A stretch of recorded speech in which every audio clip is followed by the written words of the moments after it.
Kozhikode തീപിടുത്തമുണ്ടായ bus stand കെട്ടിടത്തിൽ അന്വേഷണം അതിൽ പരിശോധന ഇന്നുണ്ടായേക്കും. വിവിധ സർക്കാർ വകുപ്പുകളുടെ നേതൃത്വത്തിലാകും പരിശോധന. ഞായറാഴ്ച വൈകിട്ടായിരുന്നു തീപിടുത്തമുണ്ടായത്. അതിൽ വലിയ നാശനഷ്ടമുണ്ടായി എന്ന് പറയുന്നുണ്ട്.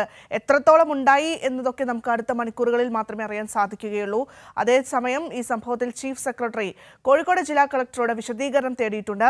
ഇപ്പോഴത്തെ ഏറ്റവും പുതിയതായി നമുക്ക് വരുന്ന ഒരു വിവരം എന്ന് പറയുന്നത് ഈ സംഭവത്തിൽ ഇപ്പോൾ പോലീസ് കേസെടുത്തിരിക്കുന്നു എന്നുള്ളതാണ്.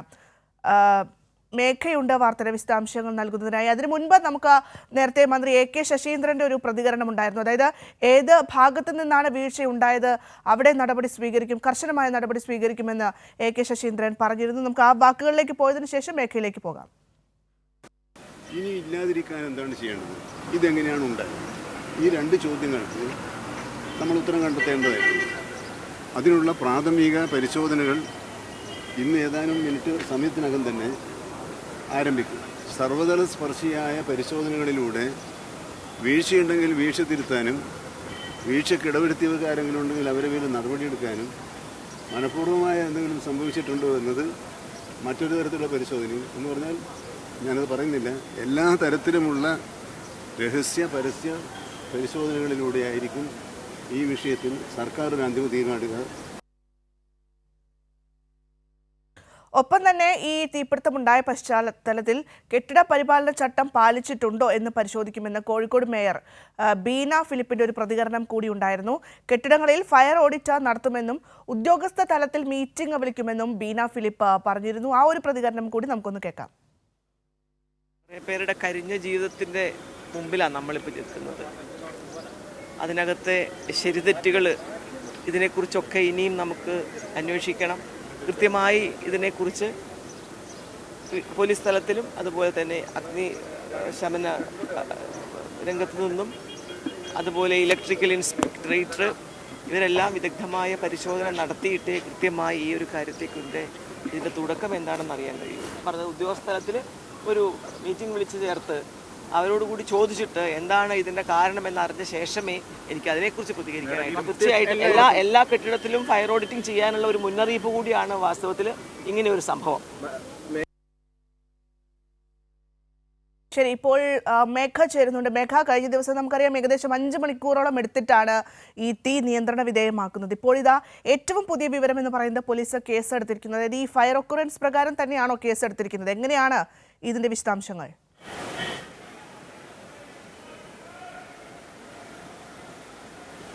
കസബ പോലീസാണ് ഇത് അന്വേഷിക്കുന്നത്. കസബ പോലീസാണ് നിലവിൽ കേസെടുത്തിരിക്കുന്നത്. ഫയർ ഒക്യൂറൻസ് വകുപ്പ് പ്രകാരമാണ് കേസ്. അതൊരു സ്വാഭാവിക നടപടി മാത്രമാണ്.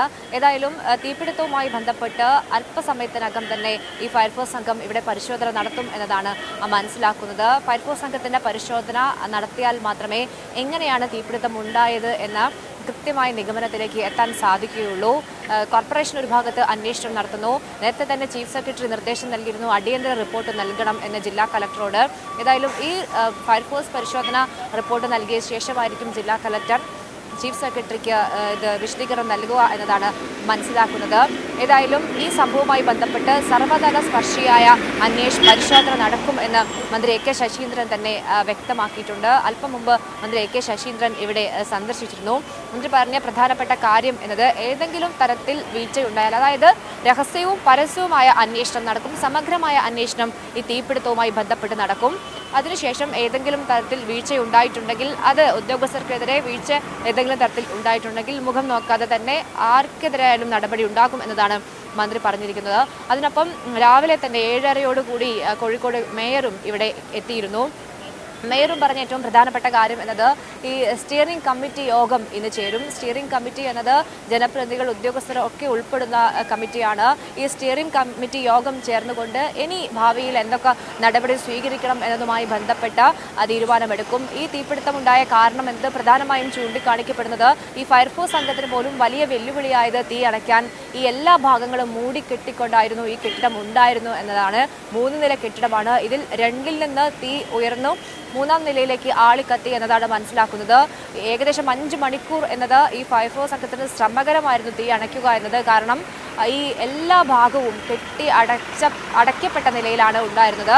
അതുകൊണ്ട് തന്നെ അത്തരത്തിൽ ഉണ്ടായിട്ടുണ്ടോ, ഏതെങ്കിലും തരത്തിൽ ഉദ്യോഗസ്ഥർക്ക് വീഴ്ച ഉണ്ടായിട്ടുണ്ടോ അതുൾപ്പെടെ പരിശോധിച്ചാൽ മാത്രമേ വ്യക്തമാവുകയുള്ളൂ. ഇപ്പോഴാണോ ഇത്തരത്തിൽ ഇങ്ങനെ കെട്ടിയടച്ചത്, എപ്പോഴാണ് എല്ലാ കാര്യങ്ങളും വിശദമായി പരിശോധിക്കും എന്നത് തന്നെയാണ് മേയറും വ്യക്തമാക്കിയിരിക്കുന്നത്. ഏതായാലും വലിയ തീപിടുത്തമാണ് ഉണ്ടായത്, കോടികളുടെ നാശനഷ്ടം ഉണ്ടായിട്ടുണ്ട് എന്നതാണ് മനസ്സിലാക്കുന്നത്. പക്ഷേ കൃത്യമായ കണക്കുകളിലേക്ക് ഇപ്പോൾ എത്താൻ സാധിക്കുകയില്ല. കാരണം ഈ കാലിക്കറ്റ് ടെക്സ്റ്റൈലിൻ്റെ ഗോഡൗൺ പൂർണ്ണമായും കത്തി നശിച്ച നിലയിലാണ് ഉള്ളത്.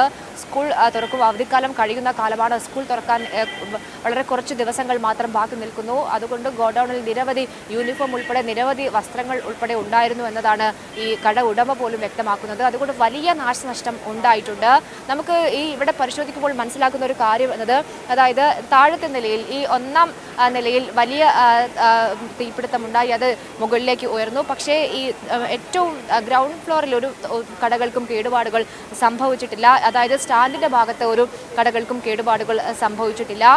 അതുകൊണ്ട് തന്നെ ഈ മുകളിൽ നിന്ന് തീ ഉയർന്ന് ആളി മുകളിലോട്ട് തന്നെ കത്തിയതാണ് വലിയ തരത്തിൽ ഈ തീ അണയ്ക്കാൻ സമയമെടുത്തത് എന്നതാണ് മനസ്സിലാക്കുന്നത്. ഇവിടെ ഇപ്പോഴും ഒരു അപകട ഭീഷണി എന്നത് ഈ കത്തിയ ഭാഗങ്ങളൊക്കെ തന്നെ ഈ മടർന്ന് ഒരു പക്ഷേ വീഴാനുള്ള സാധ്യതയൊക്കെ കണ്ട് കനത്ത പോലീസിന്റെ സുരക്ഷയിലാണ് ഈ ഭാഗമുള്ളത്. കോഴിക്കോട് പുതിയ സ്റ്റാൻഡിൽ ഈ ബാലുശ്ശേരി, കക്കോടി, കൂട്ടാലിട ബസ്സുകൾ നിർത്തിയിടുന്ന ഭാഗത്താണ് ഇപ്പോൾ ഒരു ക്രമീകരണം ഏർപ്പെടുത്തിയിരിക്കുന്നത്. ഇവിടത്തേക്ക് ഇപ്പോൾ ബസ് സ്റ്റാൻഡിൽ ഈ ഭാഗം ഒഴിച്ചിട്ടിരിക്കുന്നു. അതിന് മറുവശത്ത്, അതായത് കണ്ണൂർ, തലശ്ശേരി, കൊയിലാണ്ടി, കുറ്റ്യാടി ബസ്സുകൾ നേരത്തെ ഉണ്ടായിരുന്ന രീതിയിൽ തന്നെയാണ് നിർത്തിയിടുന്നത്. യാത്രക്കാർക്ക് വലിയ ബുദ്ധിമുട്ടുകൾ ഇല്ല. ഈ ബസ്സുകളുടെ ക്രമീകരണത്തിൽ മാത്രമാണ് ചില മാറ്റങ്ങൾ വരുത്തിയിരിക്കുന്നത്. എന്തായാലും പോലീസ് ഇപ്പോഴും ഇവിടെ നിലയുറപ്പിച്ചിട്ടുണ്ട്. ഫയർഫോഴ്സ് സംഘം പരിശോധനയ്ക്ക് അല്പസമയത്തിനകം എത്തും എന്നതാണ് മനസ്സിലാക്കുന്നത്. സംസ്ഥാന ഫയർഫോഴ്സ് മേധാവിക്കും റിപ്പോർട്ട് ആവശ്യപ്പെട്ടിരുന്നു, അത് ഉൾപ്പെടെ സമർപ്പിക്കേണ്ടതുണ്ട്. ഈ ഏതെങ്കിലും തരത്തിൽ തീപിടുത്തത്തിന് ഷോർട്ട് സർക്യൂട്ട് ആണ് കാരണം എന്ന തരത്തിൽ പല ആളുകളും പല സ്ഥലങ്ങളിൽ പറയുന്നുണ്ടെങ്കിലും അതിൽ കൃത്യമായ നിഗമനത്തിൽ എത്തണമെങ്കിൽ ഈ വിശദമായ പരിശോധന ആവശ്യമാണ്. ഇലക്ട്രിക്കൽ ഇൻസ്പെക്ടറേറ്റ് ഉൾപ്പെടെ പരിശോധന നടത്തിയാൽ മാത്രമേ എന്താണ് യഥാർത്ഥത്തിൽ ഇത്തരത്തിൽ അപകടം വരുത്തിയതെന്ന് മനസ്സിലാക്കാൻ കഴിയൂ എന്നതാണ് മേയർ ഉൾപ്പെടെ പറഞ്ഞത്.